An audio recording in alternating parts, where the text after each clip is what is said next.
नमस्कार, 20 मिनट 20 खबर में आपका स्वागत है। इस बुलेटिन में हम आपको प्रदेश से लेकर देश के अलग अलग हिस्सों की खबर दिखाएंगे। साथ ही आपको ये भी बताएंगे कि दुनिया भर में क्या कुछ चल रहा है। तो चलिए शुरू करते हैं 20 मिनट में 20 खबरों का सिलसिला। सबसे पहले खबर अपने प्रदेश राजस्थान की। प्रदेश में कोरोना की रफ्तार फिर बेकाबू हो चुकी है, लेकिन लोग हैं कि लापरवाही छोड़ने का नाम नहीं ले रहे हैं। ऐसा ही हाल भरतपुर का भी है, जहां कोरोना के केस तेजी से बढ़ रहे हैं। बावजूद इसके लोगों की लापरवाही जारी है। रोड हो या बाजार, हर जगह लोगों की भीड़ नजर आ रही है। ऐसे में सोशल डिस्टेंसिंग की सरेआम अनदेखी हो रही है। शहर के सब्जी मंडी का तो हाल और भी बुरा है।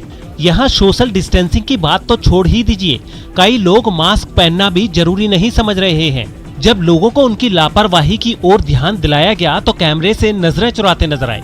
कोरोना को लेकर अगर ऐसी ही लापरवाही जारी रही तो आने वाले दिन बड़े मुश्किल भरे हो सकते हैं। ये जो लोग हैं, ज्यादातर लोग हैं बिना मास्क के ही नजर आते। भैया आपने मास्क तो नहीं लगा रखा है, कोरोना आ रहा है। देखिए लापरवाही इतनी है कि कैमरे को देख करके लोग जो है मास्क नहीं लगाते, और ये जो है खुद लोगों को मास्क लगाने की कह रहे हैं, लेकिन ये खुद जो है मास्क लगाए नहीं हुए। ज्यादातर लोग जो है ऐसे हैं सब्जी मंडी में कि जो मास्क नहीं है। भैया प्रदेश में कोरोना की तेज रफ्तार के बाद सरकार की चिंता बढ़ गई है। इसको लेकर सरकार ने नई गाइडलाइंस लागू कर दी हैं और लोगों से गाइडलाइंस के पालन की लगातार अपील की जा रही है। इसके साथ कोरोना और उससे बचाव को लेकर प्रदेश भर में लगातार जागरूकता अभियान भी चलाए जा रहे हैं। चित्तौड़गढ़ में भी पुलिस और प्रशासन ने राशमी कस्बे और मात्र कुंडिया इलाके में जागरूकता रैली का आयोजन किया। उपखंड अधिकारी, तहसीलदार और थाना अधिकारी के नेतृत्व में सैकड़ों कर्मचारी हाथों में तख्तियां लेकर लोगों को जागरूक करते दिखे। माइक के जरिए कोरोना प्रोटोकॉल का अनाउंसमेंट किया गया। वहीं लोगों को समझाने के साथ ही प्रोटोकॉल पालना की कड़ी हिदायत भी दी गई। मास्क लगाओ, जीवन बचाओ। मास्क लगाओ, जीवन बचाओ। कोरोना से बचाव के उपाय अपनाएं। मास्क पहने, 2 गज की दूरी बनाए रखें। अलवर जिले का सरिस्का टाइगर रिजर्व नए साल की शुरुआत से ही पर्यटकों के लिए हॉटस्पॉट बना हुआ है। कभी टाइगर विहीन हो चुके सरिस्का के जंगलों में एक बार फिर टाइगर की साइटिंग होने लगी है। पिछले दिनों यहां घूमने आए पर्यटकों और एक्सपर्ट कमेटी के सदस्यों को 2 बाघिन, 1 टाइगर सहित कई वन्य प्राणी देखने को मिले। सरिस्का में बाघिन देखकर पर्यटकों की खुशी का ठिकाना नहीं था। पर्यटकों को पहले 2 फीमेल टाइगर एक जगह दिखी। पास में ही एक टाइगर भी एनिकेट में पानी पीने के लिए पहुंचा। वहीं दोनों फीमेल टाइगर ट्रैक पर मस्ती करते दिखी। बता दें कि सरिस्का में रणथंभौर नेशनल पार्क से टाइगर शिफ्ट किए गए थे। यही नहीं, अब पैंथर भी पर्यटकों को दिखने लगे हैं। सरिस्का में पर्यटकों की संख्या बढ़ने से प्रशासन की आय में बढ़ोतरी भी होने लगी है। सीकर में शातिर चोरों ने चोरी की एक बड़ी वारदात को अंजाम दिया। शहर के उद्योग नगर इलाके में चोरों ने 40 लाख की चोरी को अंजाम दिया। चोरी की ये वारदात सीसीटीवी कैमरे में भी कैद हो गई। जानकारी के मुताबिक रात के वक्त आरटीओ ऑफिस के पास बने एक मकान में चोरों ने सेंध लगाई और 40 लाख रुपए चोरी कर लिए। पीड़ित इमरान के मुताबिक ये कैश उसने प्लॉट खरीदने के लिए रखा था। फिलहाल पुलिस ने मामला दर्ज कर लिया है और मामले की जांच शुरू कर दी है। ये प्लॉट के लिए रुपये पड़े 40 लाख रुपये। हाँ, टीसी का मालिक मिला। शुक्रवार को कोई ना पेमेंट देना हो। अच्छा, लेकिन पेमेंट में वो मड़के से ग्राम बोलिए को नहीं। दूसरी बात रख लिया, 2 दिन पहले लिया रख लिया। बोले यार पुराने टाइम मकान में रखते हैं, बोल लीजिए आज तक कोई आएगा नहीं। अब पहली बार लिए हैं कि रिटर्न। और अब देख लेते हैं कुछ अन्य राज्यों की खबरें। मध्य कश्मीर के बडगाम जिले के चाडूरा इलाके में सुरक्षा बलों को एक बार फिर से बड़ी कामयाबी मिली है। सुरक्षा बलों ने एक मुठभेड़ में 3 आतंकियों को मार गिराया। मुठभेड़ के बाद सुरक्षा बलों ने मौके से भारी मात्रा में हथियार भी बरामद किए। जानकारी के मुताबिक ये मुठभेड़ बडगाम जिले के चाडूरा इलाके में हुई। बताया जाता है कि चाडूरा इलाके में 3 आतंकवादियों के छुपे होने की खबर मिलने के बाद सुरक्षा बलों ने पूरे इलाके को घेर लिया और तलाशी अभियान चलाया। इस दौरान आतंकियों ने खुद को घिरा देख जवानों पर फायरिंग शुरू कर दी। सुरक्षा बलों ने भी मुंह तोड़ जवाब दिया। सुरक्षा बलों ने पहले एक आतंकी को मार गिराने में सफलता पाई, बाद में 2 और आतंकियों को ढेर कर दिया। आईजीपी कश्मीर के अनुसार मारे गए सभी आतंकवादी आतंकी संगठन लश्कर-ए-तैयबा से जुड़े हैं। इनमें से एक की पहचान श्रीनगर शहर के वसीम के रूप में हुई है। मौके से 3 AK-56 राइफल समेत गोला बारूद भी बरामद किया गया है।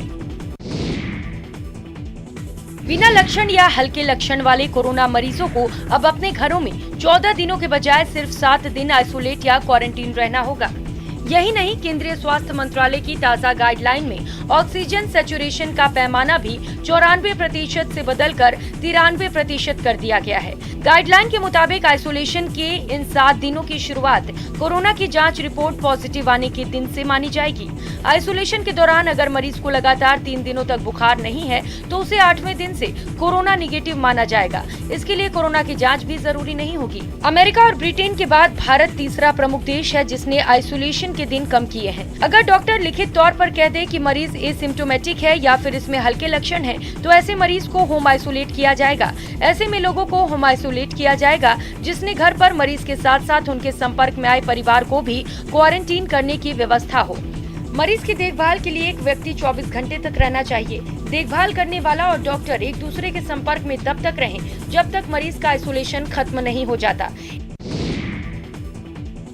पंजाब के अमृतसर में इटली के मिलान से पहुंची एक चार्टर्ड फ्लाइट के 125 यात्रियों के कोरोना पॉजिटिव मिलने पर बवाल मच गया।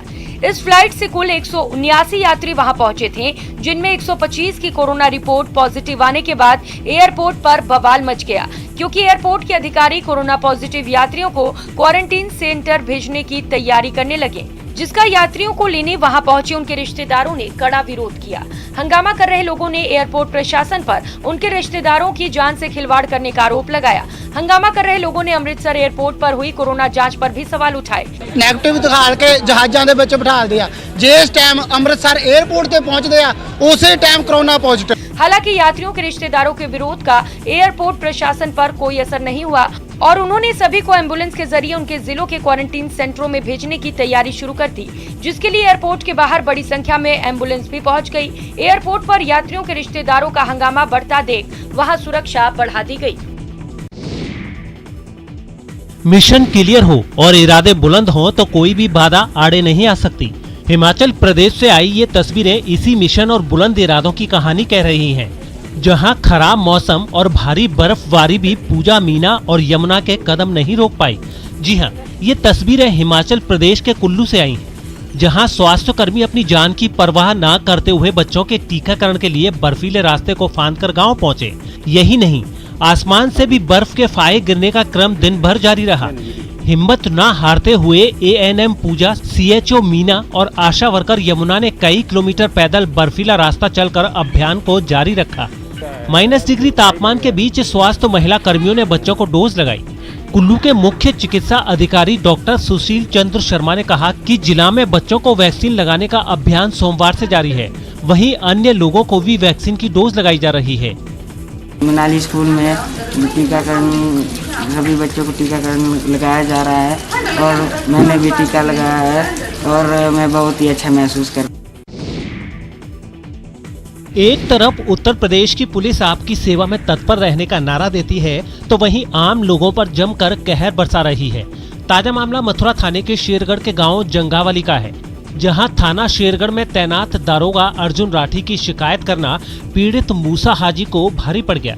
जैसे ही पुलिस को सूचना मिली कि मूसा हाजी ने उसकी शिकायत एसएसपी से की है, शेरगढ़ पुलिस ने उसी पीड़ित के घर पर जमकर तांडव मचा दिया। पूरे घर की तलाशी ली गई। सब कुछ छानबीन करने के बाद पुलिस को जब वहां कुछ नहीं मिला तो गुस्साए पुलिस कर्मियों ने अपनी ताकत बेकसूर महिलाओं पर भी दिखाई। पुलिस कर्मियों ने जमकर डंडे बरसाए और उनके पूरे सामान को तहस नहस कर दिया। गंदी गंदी गालियां भी दी। जब इतने से भी मन नहीं भरा तो गाड़ी में भी तोड़फोड़ कर दी। जब घर में लगे कैमरे की भनक पुलिस को लगी तो पुलिस कर्मी सीसीटीवी कैमरे के डीवीआर को भी अपने साथ निकाल ले गए। लेकिन घर के बरामदे में लगे दूसरे सीसीटीवी में पुलिस की दबंगी की ये तस्वीर कैद हो गई, जिसके बाद पुलिस की फजीहत हो चली है। मध्य प्रदेश के सीधी जिला कलेक्ट्रेट परिसर में उस वक्त अफरा तफरी मच गई जब एक शख्स ने तहसीलदार के कोर्ट में घुसकर रीडर की जमकर पिटाई कर दी। आरोपी ने तड़ातड़ कई थप्पड़ रीडर को जड़ दिए और फरार हो गया। रीडर रमेश प्रसाद मिश्रा पहले से ही एक पैर से दिव्यांग है और 1 महीने पहले ही आंखों का ऑपरेशन भी करवाया है। जानकारी के मुताबिक एक सज्जन सिंह नाम का व्यक्ति एक जमीनी मामले की पैरवी करने पहुंचा था। रीडर से पहले बातचीत की और मामले के संबंध में जानकारी ली। बातचीत के दौरान ही उसने रीडर पर हमला कर दिया। जब तक दूसरे लोग बीच बचाव कर पाते तब तक आरोपी सज्जन सिंह रीडर की पिटाई कर फरार हो गया। पीड़ित की शिकायत पर पुलिस ने आरोपी के खिलाफ मामला दर्ज कर उसकी तलाश शुरू कर दी है। 4-5 चाटा यहाँ मारा, मेरे आँख से आंसू आया। सबसे बड़ी कष्ट की बात है कि मेरा आँख बर्बाद कर दिया। इसमें 353 की हम कार्रवाई कराएंगे और जो भी संगीन से संगीन धाराएं वो लगवाएंगे, क्योंकि ये अगर इस तरीके की वारदातें अगर शासकीय कार्यालयों में होंगी तो ये तो जब हम ही सुरक्षित नहीं है तो सुरक्षा का भाव आम लोगों में किस तरीके से आएगा। बिहार पुलिस की बंदूक एक बार फिर बेबस नजर आई, जहां ऐन मौके पर ही पुलिस की बंदूक धोखा दे गई। ये तस्वीर बिहार के आरा की है, जो सोशल मीडिया पर तेजी से वायरल हो रही है, जहां 4 जनवरी की सुबह आरजेडी के कद्दावर नेता और बिहार सरकार के पूर्व वित्त राज्य मंत्री हरिनारायण सिंह के निधन पर राजकीय सम्मान के दौरान अंतिम विदाई देने के समय ही बिहार पुलिस की बंदूक टाए टाए फिस हो गई, जिससे वहां मौजूद पुलिस अधिकारी और बिहार पुलिस के जवानों की खूब किरकिरी हुई। वायरल हो रही तस्वीरों में साफ तौर पर देखा जा रहा है कि पूर्व मंत्री की अंतिम विदाई कार्यक्रम के दौरान बंदूक से बिहार पुलिस के जवान जैसे ही सलामी देने की कोशिश करते हैं, वैसे ही बंदूक ने धोखा दे दिया। इससे पहले पूर्व सीएम जगन्नाथ मिश्रा की अंतिम विदाई के क्षण भी बिहार पुलिस की बंदूक टाए टाए फिस हो गई थी, जिससे बिहार पुलिस की काफी किरकिरी भी हुई थी।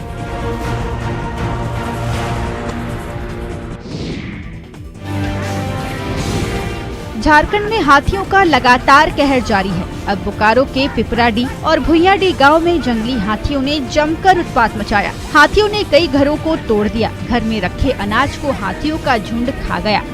खलिहान में रखे अनाज को भी हाथियों ने नष्ट कर दिया। हाथियों के गांव में आने की सूचना ग्रामीणों ने वन विभाग को दी। सूचना मिलने के बाद पेटवार रेंजर ने हाथी भगाओ दल को गाँव में भेजा। हाथी भगाओ दस्ते ने हाथी को कसमार के करकट्टा जंगल की ओर खदेड़ा। इस दौरान हाथियों का झुंड करकट्टा जंगल जाने के दौरान करकट्टा गांव में एक शख्स के भी घर को तोड़ दिया। हाथियों के गांव से जाने के बाद ग्रामीणों ने राहत की सांस ली, लेकिन ग्रामीण हाथियों के नुकसान से परेशान हैं। कई लोगों के घर को हाथियों ने तोड़ डाला और अनाज को बर्बाद कर दिया है। पीड़ित परिवार ने वन विभाग से मुआवजे की मांग की है। पीड़ित परिवार ने स्थानीय प्रशासन से भी मदद की गुहार लगाई है।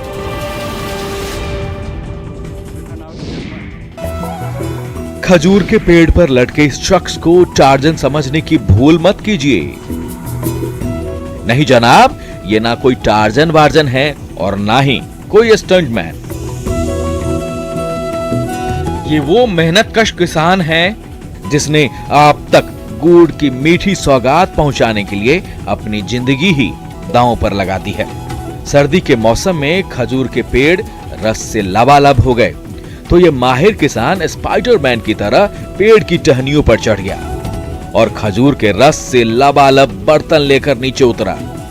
वहीं ताजा तरीन रस जब गरम कढ़ाई में खौलने लगती है, खौलती कढ़ाई में घंटों तक पकाकर सांचे में ढालते हैं और जब सांचे में ढला वो रस सूख जाता है तो स्वाद और सेहत से भरपूर खजूर का वो गुड़ तैयार हो जाता है, जिसका स्वाद एक बार कोई चख ले तो वो जल्दी भूल नहीं पाता।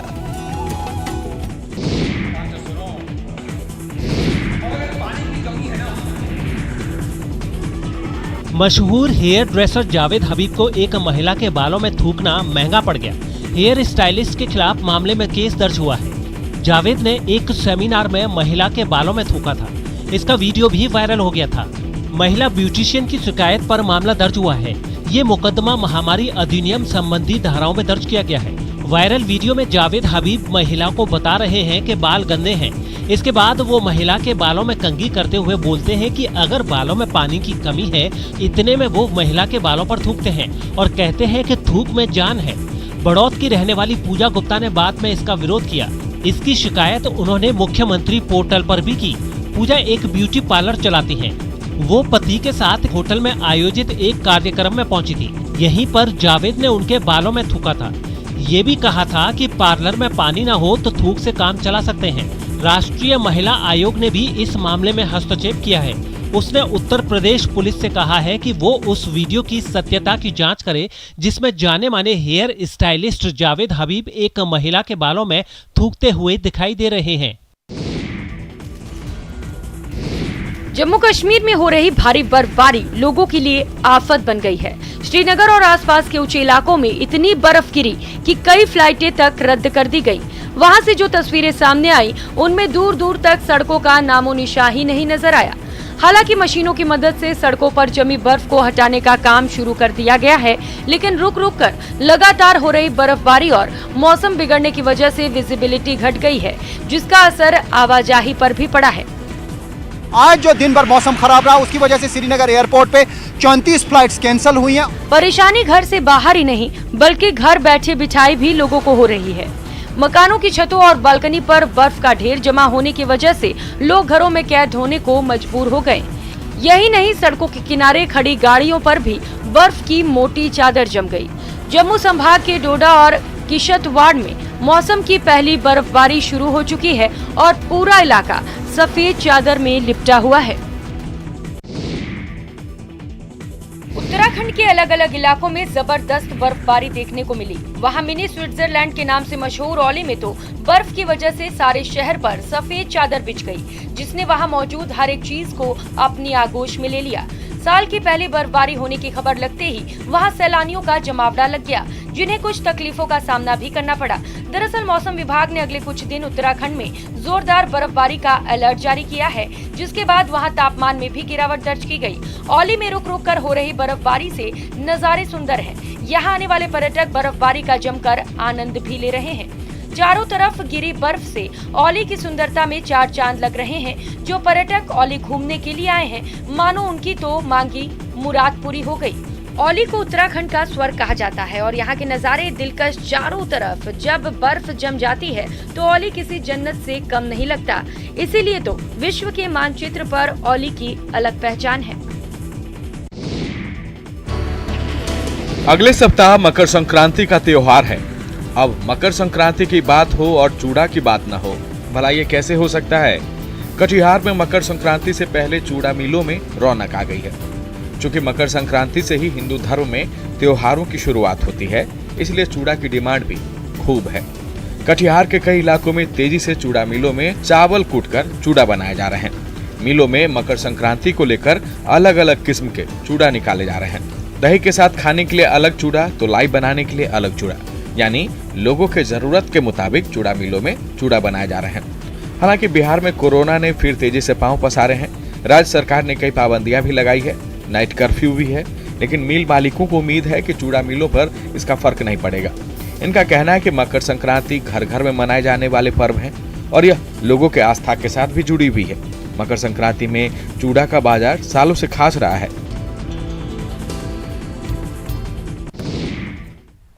और अब बात कर लेते हैं कुछ अंतर्राष्ट्रीय खबरों की।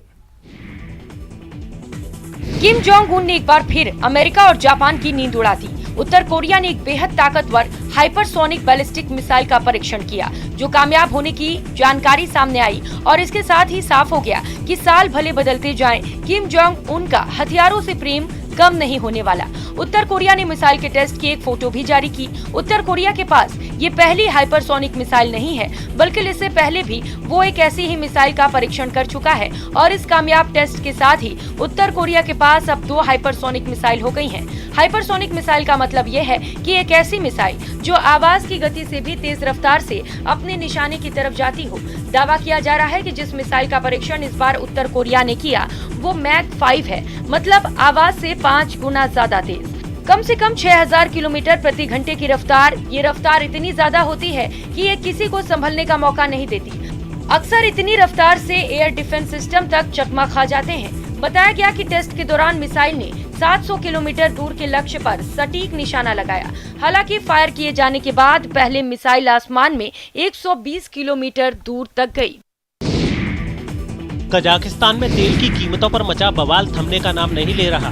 मोटे तौर पर तेल की कीमतों में करीब 5 रुपए प्रति लीटर के इजाफे ने सरकार की बलि ले ली। वहाँ के प्रधानमंत्री और उनकी पूरी कैबिनेट इस्तीफा दे चुकी है। प्रदर्शन करने वालों की सारी मांगे मानी जा चुकी हैं, लेकिन बवाल नहीं थम रहा, बल्कि बढ़ता ही जा रहा है। कुछ शहरों में नहीं बल्कि अब पूरे देश में इमरजेंसी लगाई जा चुकी है। प्रदर्शनकारी और पुलिस वालों के बीच सड़कों पर युद्ध छिड़ा हुआ है। कई लोगों की जानें जा चुकी हैं। हंगामे के जो वीडियो सामने आए उसमें पुलिस वालों से हो रही भीड़ की झड़प साफ दिखी। कुछ पुलिस वालों को लोग जमीन पर गिराकर पीटते भी दिखे। कुछ जगहों पर पथराव से बचने के लिए पुलिस वाले पीछे हटते दिखे। कई सरकारी इमारतों पर भी भीड़ का कब्जा हो चुका है। वहां के राष्ट्रपति ने लोगों से हंगामा छोड़कर शांति के रास्ते पर चलने की अपील की है, लेकिन कोई फर्क नहीं पड़ा।